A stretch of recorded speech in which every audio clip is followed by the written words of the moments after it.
listeners, welcome to a new episode of the Blue Radio. Today I'll be broadcasting my interview with Dave. Dave's story is a bit different from the other survivors I have interviewed. He did not grow up around family or relatives. Dave grew up in Catholic orphanages and experienced a lot of abuse growing up. His story is a story of trauma, suffering, and also recovery and then activism. I was very much inspired by Dave and was very saddened by how little information exists about the type of abuse he has suffered. So without further ado, let's listen to his story.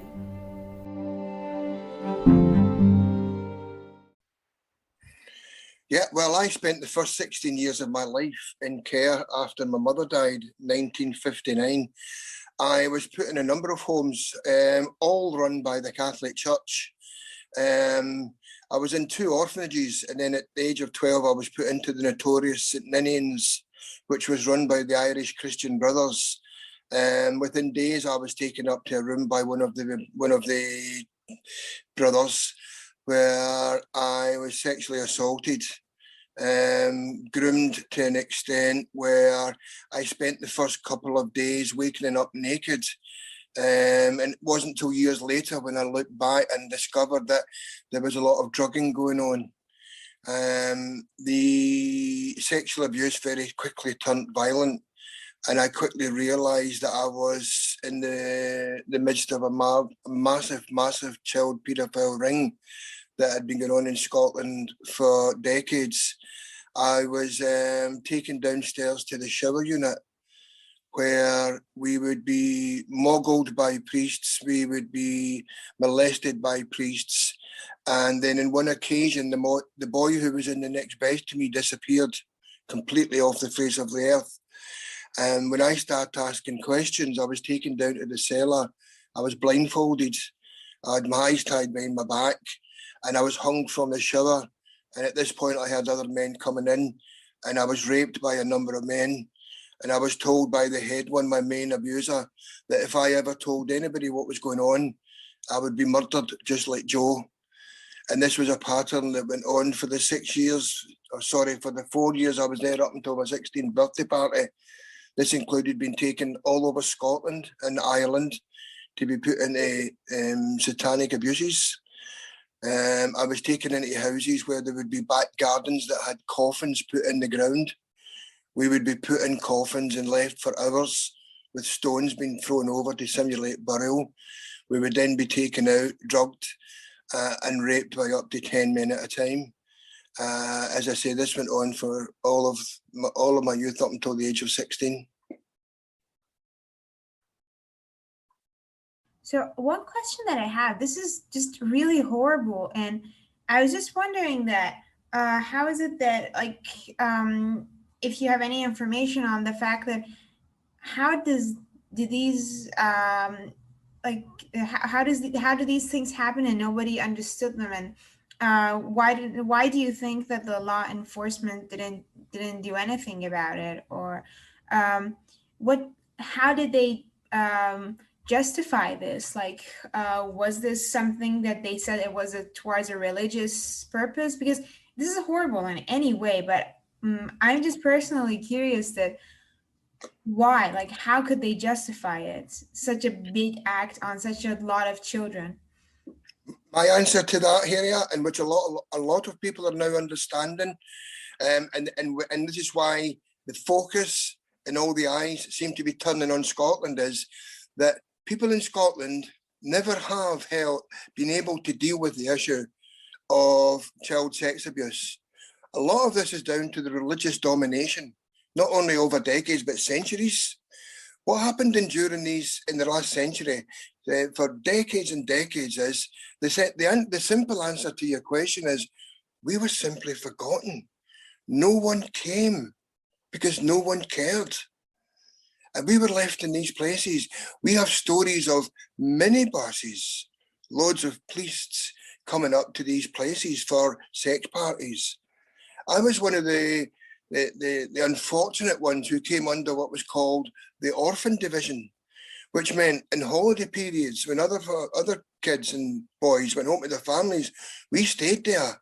This is where we had groups of paedophiles from all over the country and all over Ireland who'd come, and we would suffer the most horrific sex abuse. And we would be screaming out for help. Many of us, myself included, it was very common practice to run away looking for that help because nobody came. I ran away 2 or 3 times before I realised, hey, I've got nowhere to turn because I've got no parents. Because I've been in these places since my mother died when I was born. No visitors came, no social workers came. And in the recent child abuse inquiry, the latest update on St Ninians and other men's homes where I was, they actually stated this. In particular, St Ninians where I was, between 30 and 40 years, there is no records of any social visits, nothing. Also, if you look at the Scotsman newspaper that came out on Sunday, and I can send you a link, the National Confidential Forum, which is a small charity that took stories from survivors of institutional abuse, their final outcome has just come up. And they're saying the same thing. The levels of abuse, but also the levels of abandonment and the lifelong impact that's had on people like myself is staggering. Many people had no understanding of how to, what the finances, how to get on with people, how to interact, how to get a job, you know? And that's why people like me, within days and weeks, after being locked away for the first 16 years of my life, within weeks, I ended up fleeing Scotland onto the streets of London, where I spent the next 20 years with the equivalent of a £100 a day drug habit. I was stabbed 3 times. I woke up in hospital with an axe in my head, all because I was a social misfit and a social outcast.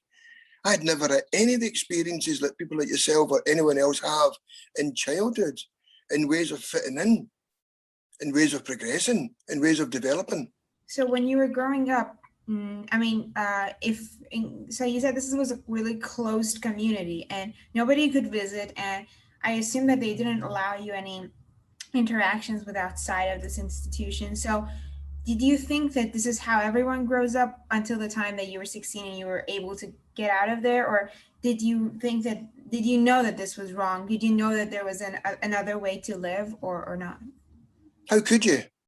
How could you? There's a dark period in my life between the age of 9 and 12. I've searched my records. We know I was in a children's home from the age when I was born to the age of 8. My only memory there is of fighting these other children for the attention of anyone who happened to come in, whether that was a new cleaner or a new teacher. That's all we did. We didn't know how to be content. We didn't know what was expected of us, so we were always on edge. We didn't know fashion because clothes were out for us every morning. We didn't know when to change our underwear or change our socks because it was all done for us.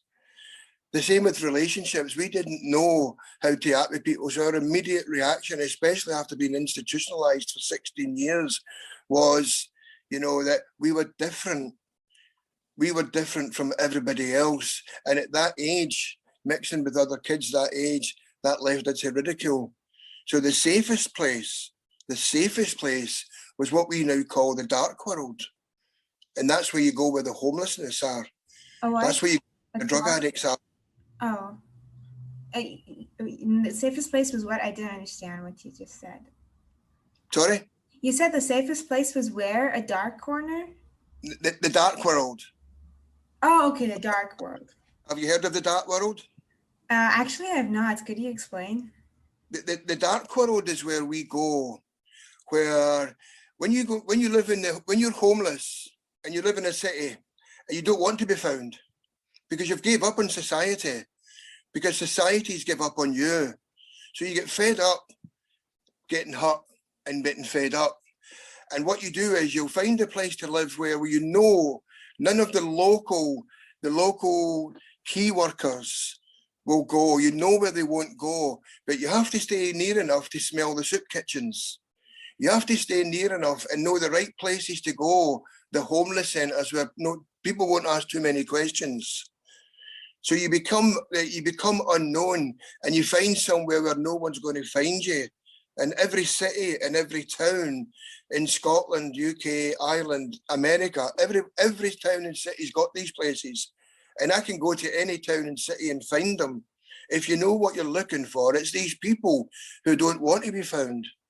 And I recently spent time with I've spent time over the last 10 years with pastors, street pastors all over the UK, showing them and educating them about what goes through these people's heads.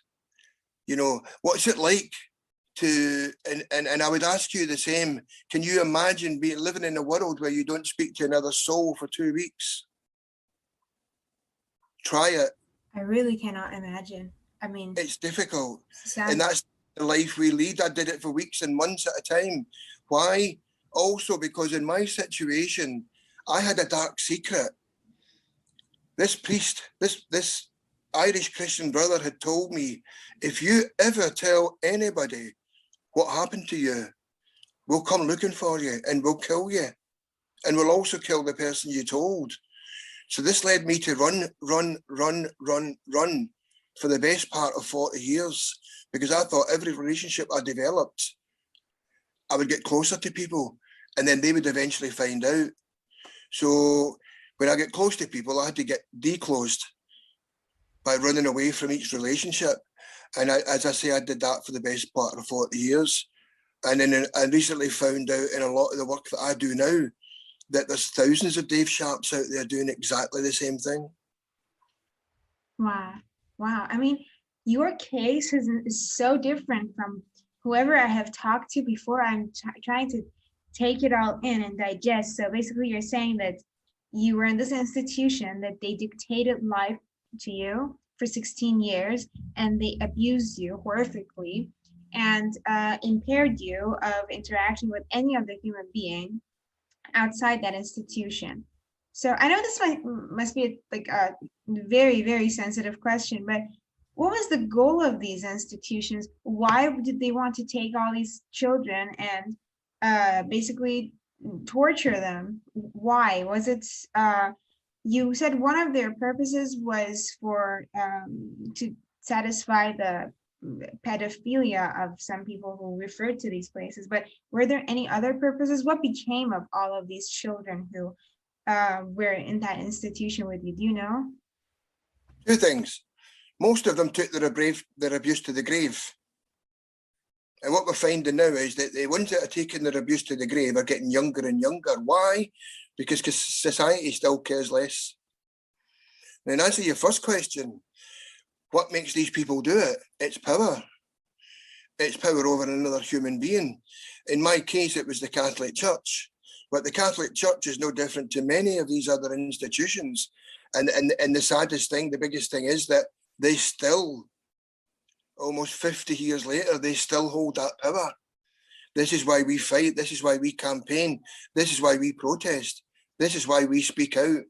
Because we may learn to forgive, and I've learned to forgive my abusers, but we can't forget. And we need an apology. We need, for example, an acceptance back into the religious order that took us as children and promised to care for us and nurture us and teach us in the way of the Catholic Church into the gates of heaven. Now, I'm still going to the gates of heaven, but I cannot get in without my forgivers. I have to. If I go to the gates of heaven and Peter says to me, did you do everything you could within your power to look after the children and everyone else in the world? I can say, yes, I did. And I tried to get my abusers to come with me as well, but they're so trapped in their power that it's impossible. Wow. And so I do understand now that just to exercise their power, they wanted to ruin the lives of so many children. So after they grew out, after these children grew out of this institution, where did they go? I know that they did not speak up about their abuse, and a lot of them ended up having many problems with socializing and relationships and all of that. But what did they do? Where in the society did they end up? We became tramps. We became social misfits. We became the social outcasts. I'm talking about, this has been happening since the 70s, and it's got worse in the 80s and the 90s and the noughties. And maybe we go and talk later on about the connection between us, survivors of historical child abuse, and the worldwide known drug deaths in Scotland now, as I'm sure you're aware of. We know that over the last 50 years, between 60 and 75% of those who are or were in addiction were sexually abused. And the serious thing is that the only thing that's changing as the deaths rise is that more and more youngsters are dying and taking their abuse to the grave. So what happened to us is, and for many, many decades, especially in the big cities in England, it was overloaded with Scottish people. Overloaded. Because once we came out of that place, there was nowhere to turn. There was no child abuse charities. There was no social services that gave them monkeys, let alone were trained. It didn't exist. And what happened is there was a place in London during the 70s which was called Cardboard City. Have you heard of that? Cardboard City. Yeah, Cardboard City was something similar you'll see in many big states in America, where a lot of homeless people got together who gave up on society, again, because society had given up on them. And its own village grew and people looked after each other. It was, as I say, it was also a very dangerous place to be as well, Hayley. This is where I was stabbed, and I also woke up with an axe in my head, because it was literally every man for himself. But what I discovered was there was an awful lot of Scottish people who had the exact same story as me and were able to share the stories. And at the same time, we used to sit and see lots of kids coming down as young as 12 and 13 and 14 who had run away from institutions in Scotland, and they'd very quickly disappear into big fancy cars and they would never be seen again. There was many situations when I was 16 and 17 where I would befriend someone a couple of years younger than myself. And a lot of these people all turned up on the streets with one thing and one thing only, and that was a rucksack. And inside the rucksack, they all had the same thing, a change of clothes and pictures of their family. And what they would say to me is, Dave, can you watch my bag for me? I've got a, I don't know what you call it in America, but a prostitute, they've got a punter. And they would disappear. And on many times I would sit there waiting for them to come back. I would wait 1 hour. Then I would wait 2 hours, 3 hours, all night, then all the next day. But I couldn't move, you see, because that was the only friend I had in the world. And they were the only friend I had. And after 3 days, I suddenly realised they weren't coming back. And it got that bad eventually that I would get so drugged up and drunk, I would end up waking up in derelict buildings. And when the light came in the morning, when the sunlight came in, the building lit up, you would see the whole building was full of old rucksacks of these hundreds of children who had disappeared. And the thing is, today, you can still see the rucksacks in Edinburgh.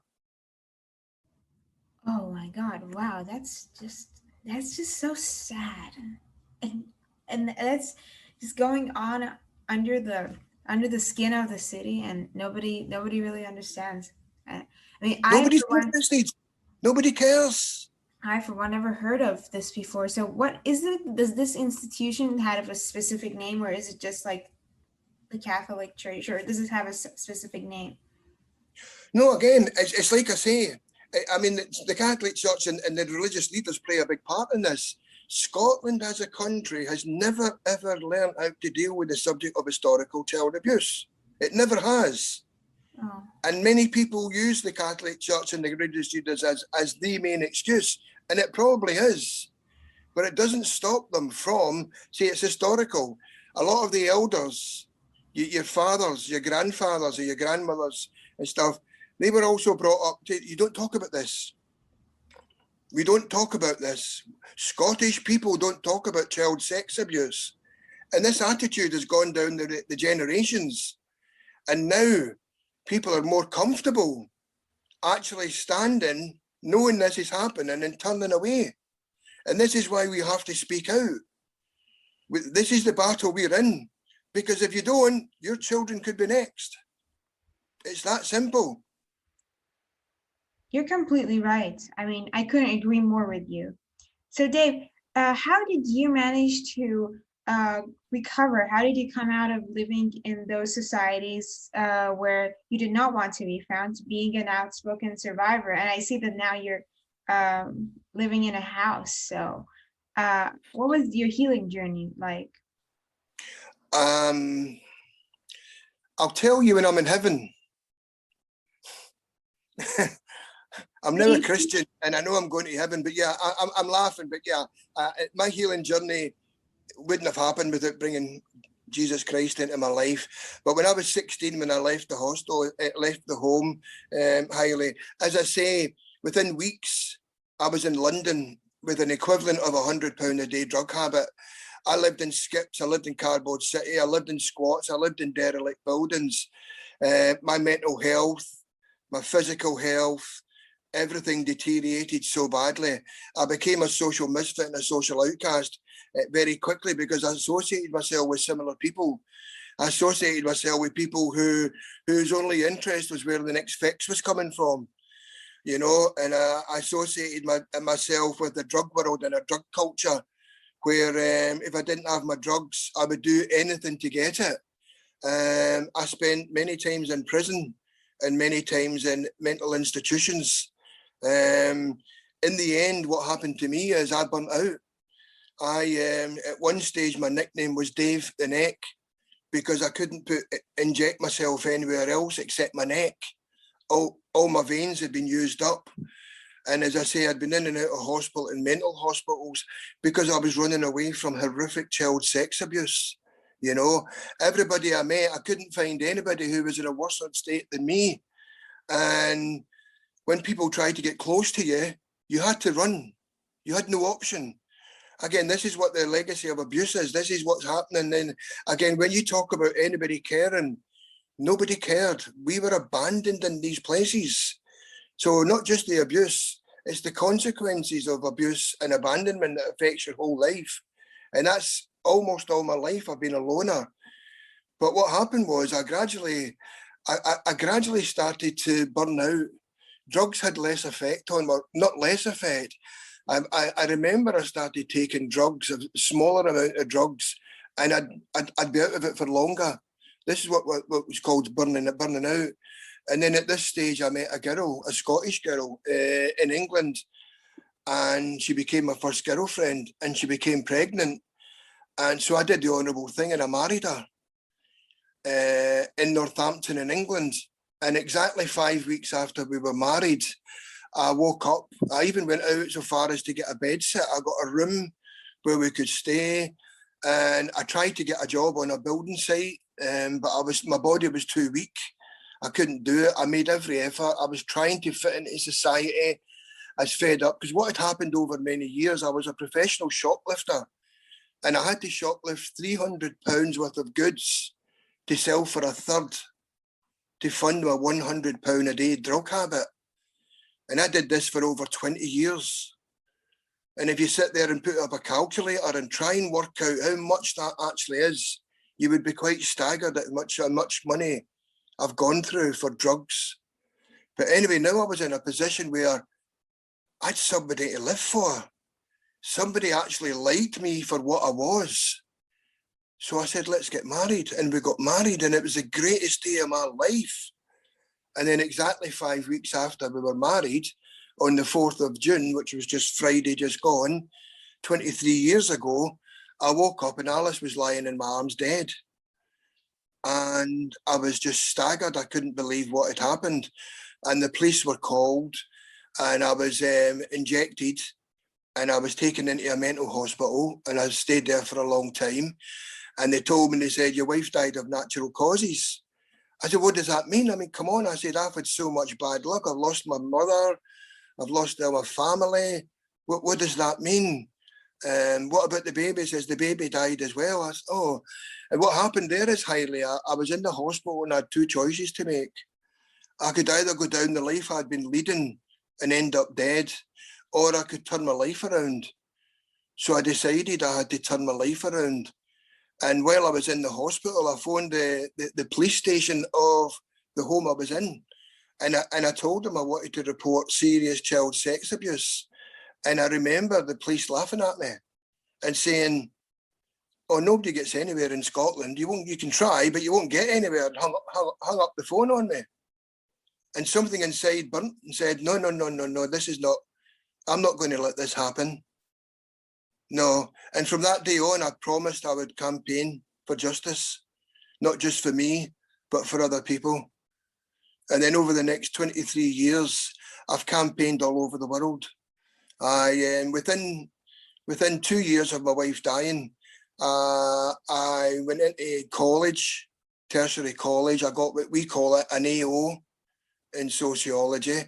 I then felt a great need to learn more about the Bible, and I enrolled into a year's access course into theology college up in the north of Scotland, which I succeeded in. And while I was there, I was giving my testimony to a group of people, and a minister or a pastor came up with a foreign accent. He said, "You have an amazing story. I would love you to come to my church to speak." I said, "Yeah, okay, yeah, where is it?" "Oh, anytime." "Oh, in Brazil." And something inside me just dropped. Brazil? My God. I'd never been on a bus, never mind a plane. And so it was arranged for me to go over to Brazil. And I went over to Brazil and I spent a month or so there, and amazing things happened to me. I gave my testimony on a national radio that over 5 million people listened to. And then I was invited to a Christian convention up in Santos, I think it was, or Sao Paulo. And there was 100,000 people at this event. And they asked me to speak at the event. And it was the most exhilarating, liberating, amazing day. Amazing things happened. God came into my heart and cleaned my heart. And I became delivered of everything bad that had happened in my life. And I knew that after that, I was going to be serving God. But I was also told that I had a purpose in Scotland. And I was going to be representing God and representing the children of Scotland. And I was never going to stop campaigning. And then I got back to Scotland. And that's exactly what I did. I just kept on campaigning.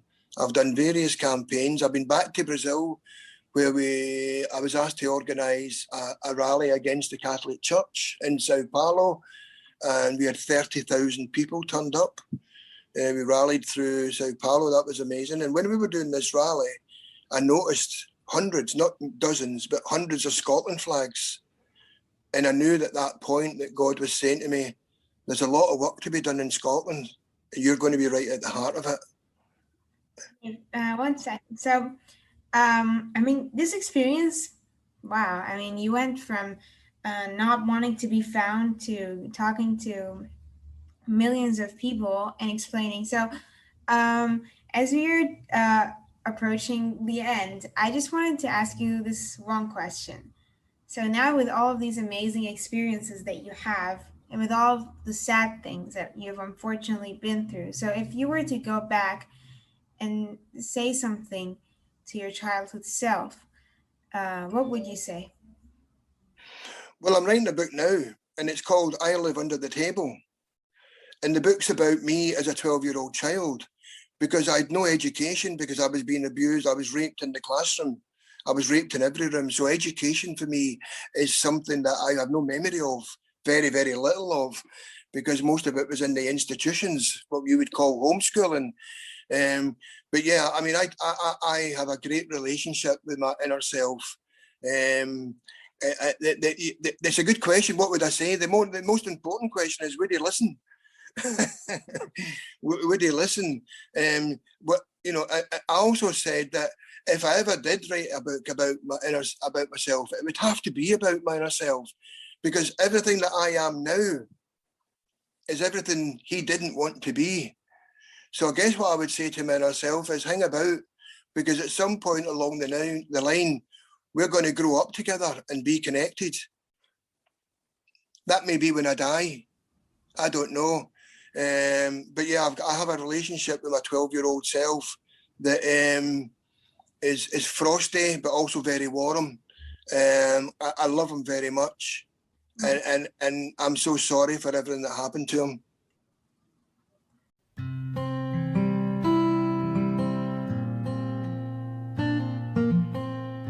We have now reached the end of this episode.